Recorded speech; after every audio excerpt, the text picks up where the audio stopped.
الكرات اللي فاتت لسه ما فيش اي من الفريقين استطاع ان يزعج الحارسين، لكن ادي الركنيه اتلعبت وعلى حدود ال 18 تشويق قويه، روعه روعه روعه يا وليد يا سليمان.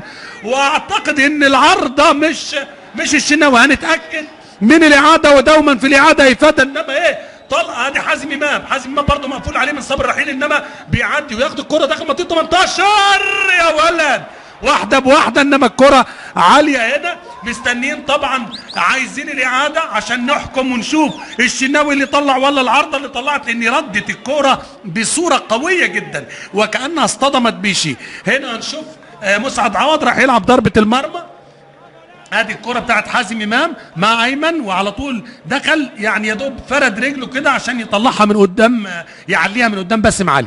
هنشوف تاني ادي الاعاده ادي اتلعبت حلوه بالقدم اليسرى، العارضه قوه اللعبه. نص ساعه بالتمام والكمال اعزائي مشاهدي نايل سبورت في كل مكان والتلفزيون المصري، والتعادل السلبي بدون اهداف. وايمن حفني من ناحيه الشمال وعرضيه حلوه، جول جول جول جول. ايمن حفني عدت وخدعت مسعد عوض، كلنا افتكرناها بره وهي راحت في الزاويه من فوقيه. وايمن حفني في الدقيقه 31 بيسجل هدف البدايه لنادي الزمالك، لترتفع على طول الرايه البيضاء زي ما بنقول، وتشجيع جماهير نادي الزمالك. ادي المقصوره الرئيسيه، مجلس اداره نادي الزمالك تقريبا بالكامل وعدد كبير، لكن ايمن حفني كابتن اشرف عدى.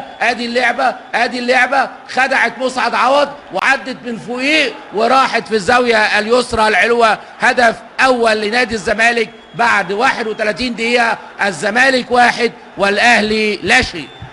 إذن يتقدم الأبيض على الأحمر بهدف، يتقدم الزمالك صاحب الأرض والضيافة بهدف بيتعاد قدام حضراتكم. جميل جميل جميل، خدع فعلا مسعد عوض ويعني يحيل الملعب إلى شعلة من الهتاف والتشجيع. الجماهير المتواجدة تهتف وتشجع وتقول ولسه ولسه، وادي هنا بيقول في إيه اللي والهتاف الآن يا رب يا رب. ووليد سليمان بيلعب الكرة على طول عالية داخل ال 18، جول الحاويان يتألقان فوق بساط 30 يونيو. مفيش حد احسن من حد. كابتن خالد كامل كان بيقول لكم انذار هنا وانذار هنا، كورنر هنا وكورنر هنا، وادي هدف هنا وهدف هنا، فرحة أولى هنا وفرحة أولى هنا. في الدقيقة كام؟ في الدقيقة 34. يا من تشاهدون اللقاء، الإثارة تهبط فوق سماء استاد 30 يونيو بكرتين وشبيهتين متشابهتين. خدعت الأولى مسعد عوض، وخدعت كرة الحاوي الأول يعني أيمن حفني، الحاوي الثاني في هذا اللقاء رغم أنه الأكبر، إنما الكرة بتعمل بند كده من قدام عماد متعب وتسكن ولا